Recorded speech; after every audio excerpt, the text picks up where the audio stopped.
Hi, and welcome. You're listening to the X22 Report. My name is Dave, and this is episode 1403B, and today's date is October 17th, 2017, and the title of the episode is The Truth is Starting to Slowly Leak Out. The Cabal Worries Begin. Let's get into the economic collapse, political, and geopolitical news. Now, it's starting to look like there's some infighting within the government. Now, we know there's neocons, Cabal, and other factions within government. And it looks like Trump, well, he's going up against John McCain. And we all know about John McCain. He is a neocon. He likes war. He's been out there visiting the Islamic State, Al-Qaeda. And again, he has been spotted supporting these groups. He's part of the problem. And we already see that Trump has warned McCain, listen, at some point, you need to be very careful because I'm going to fight back. I'm being very nice right now. I'm being very, very nice, but at some point, it won't be pretty. And of course, McCain responded to Trump, saying that he faced far greater challenges than this. Now, what's happening within government, we know that the cabal is still there, neocons are there. What's happening right now is things are starting to fall apart all over the place. It's not just one area. The truth is starting to leak out very, very slowly. And we see with the Weinstein thing, with Hollywood, where there's a lot of people coming out talking about how this has been going on, the truth of everything is starting to leak out. Now, I'm not saying everything's going to come out all at once, but slowly but surely, the truth is going to come out, and people are going to get brave enough and start pointing fingers. Now, what's very interesting is that the FBI uncovered Russian bribery plot, and Obama knew about this. Now, what is this all about? Well, there have been newly released FBI documents that reveal for the first time that the Obama administration was well aware of illegal bribery, extortion, money laundering schemes being conducted by the Russians to get a foothold in the atomic energy business in the U.S. before approving a deal that handed them 20% of America's uranium reserves and resulted in a windfall of donations to none other than the Clinton Foundation. Now, Peter Schweizer first released his feature documentary, Clinton Cash, the Uranium One deal, as approved by the Obama administration, netted the Clintons and their Clinton Foundation millions of dollars in donations and speaking fees from Uranium One shareholders and other Russian entities. And what we're seeing at this point is that the Clintons and Obama, they were all involved in this. Now, 9 shareholders of the Uranium One just happened to make $145 million in donations to the Clinton Foundation. Moreover, the New Yorker confirmed that Bill Clinton received $500,000 in speaking fees from a Russian investment bank. Now, think about what they're doing at this point. They're trying to point the finger at Trump with Russian collusion. Never panned out. Because what they're really doing is they're hiding everything that they've been doing in the past. And when Trump called out Obama for spying on him, it turned out to be true. We also see now that this uranium deal turning out to be true. What we're seeing right now is the truth slowly being leaked out from everywhere. And we're going to see a lot more of this. Now, the cabal, the neocons, they're starting to get a little worried. Think about what's happening right now. Out in Syria, out in the Middle East. All their plans are falling apart. They never got that one world government. They never got the trade deal, the TPP, approved. They never banned all the guns. Everything that they've been trying to do for a very long time, well, it's all starting to implode on them. And they're getting very worried. Soon, just like in every other country throughout time, we're going to see certain individuals being brought into Congress, and they're going to be questioned about certain things. Is it going to happen tomorrow? No. But eventually, it will happen. Now, out in Catalonia, we see Spain They basically said that the referendum that was held back on September 6th to hold a vote on independence was unconstitutional and void. Now, again, Spain is not going to allow Catalonia to separate from Spain. Now, of course, this is going to be a problem. We might even see a civil war because the people are going to be very upset saying, listen, we don't want to be a part of this anymore. We want to be separate and apart. And we've seen this in the past. What happens when the people don't get their way? Well, they fight. And we're going to have to watch this situation very carefully because it looks like we might be headed in that direction.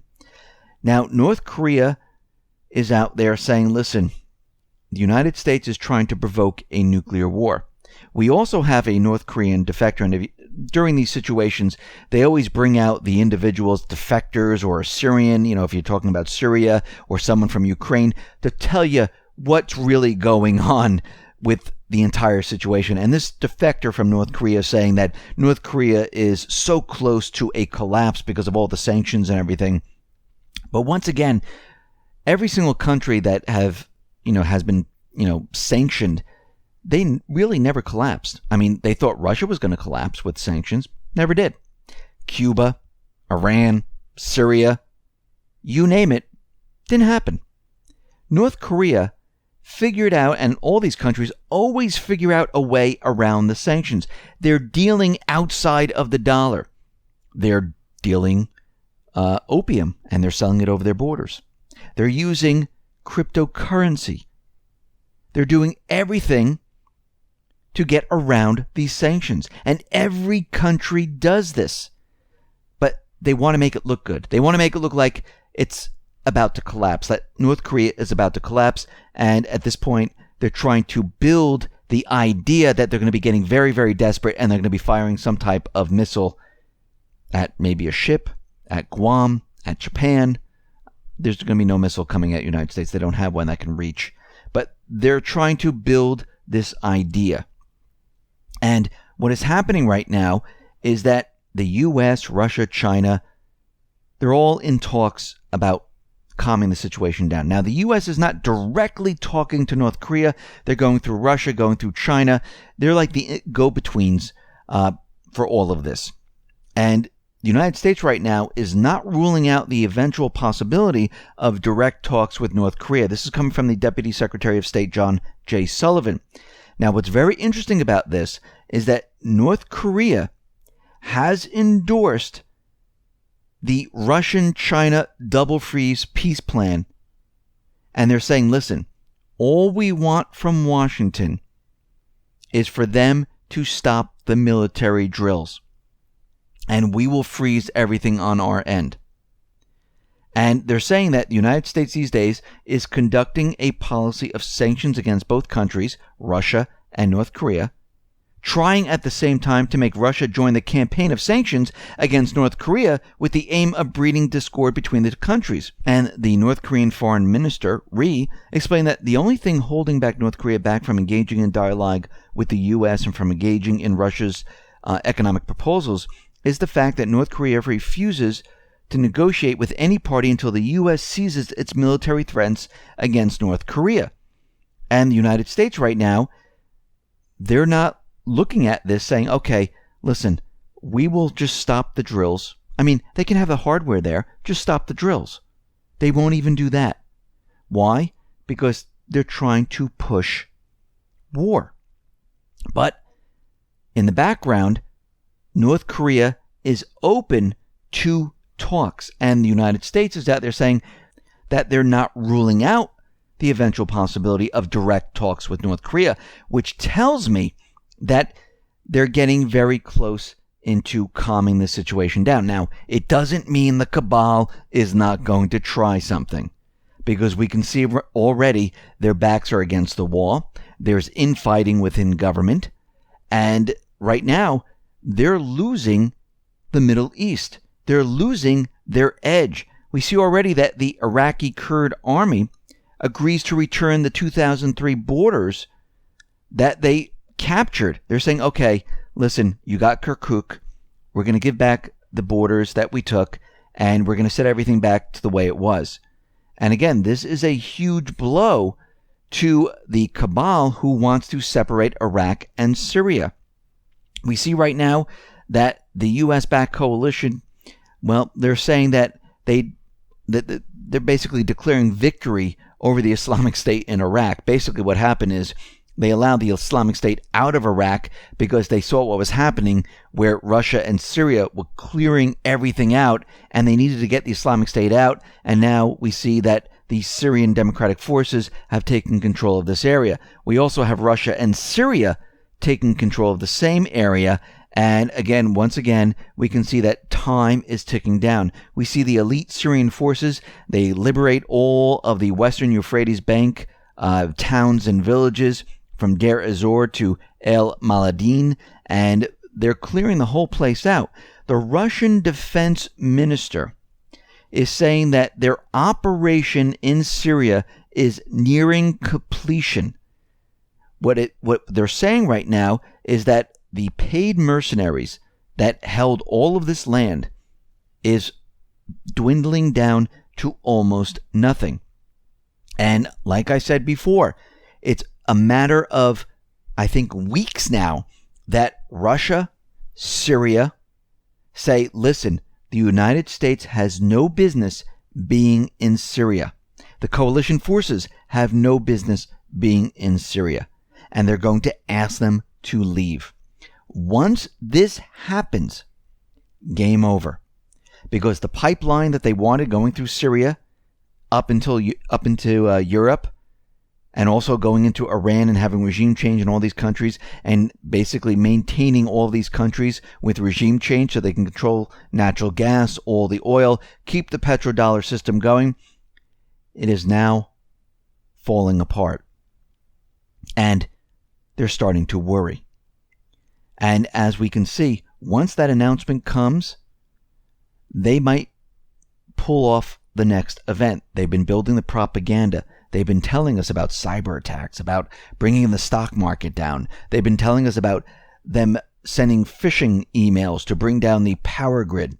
They've been building up the provocations in North Korea.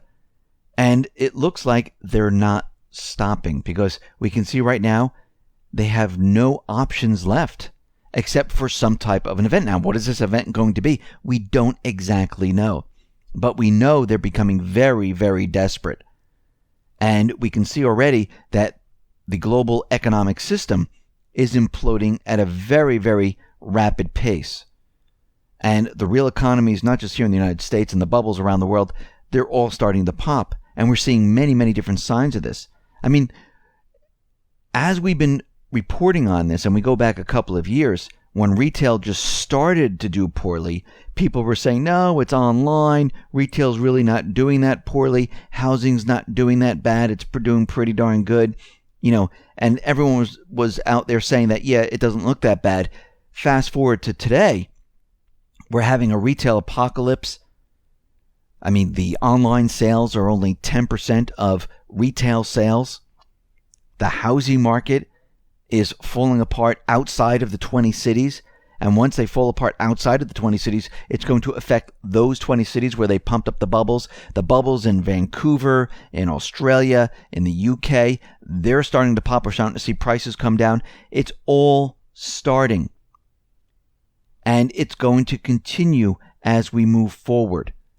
And it's going to accelerate. Actually, we've been seeing it move very, very quickly since we've been reporting on this, because this is what happens. It starts out very, very slowly, and once the dominoes start to fall, it picks up speed, and there's nothing they can do to stop it. And this is why they've been pushing for an event for a very long time, and here we are at the end game, and they have no choice but to push for an event. And this is why we're going to see them really push right now, especially when we go into the new year, because this holiday season is going to be a complete disaster, and they're going to have a choice. Either they have an event or everything is blamed on them, and the truth is out there, and they're going to be on the run. So what we're seeing right now is the beginning stages of the collapse, and it's going to get worse as we move to the end of this year, to the beginning of next year. And this is why you need to be ready, because at any moment, everything could come down in a split second. There'll be no warning, really. It will just happen. Just like in 2008, everyone said everything was fine. And then all of a sudden, everyone woke up one day and the market was tanking. Companies needed bailouts. And more companies needed bailouts. It came out of nowhere, except for those people that were following it, except those people that looked at the subprime securities. Everyone else was believing what the government, what the corporate media, and everyone else was telling them. So get ready, get prepared, because you can see what has been happening. This is why we've been following this, to make sure that everyone is ready and prepared. Listen, everyone, thanks a lot for listening. Be well, be safe, and especially be prepared. Thanks a lot.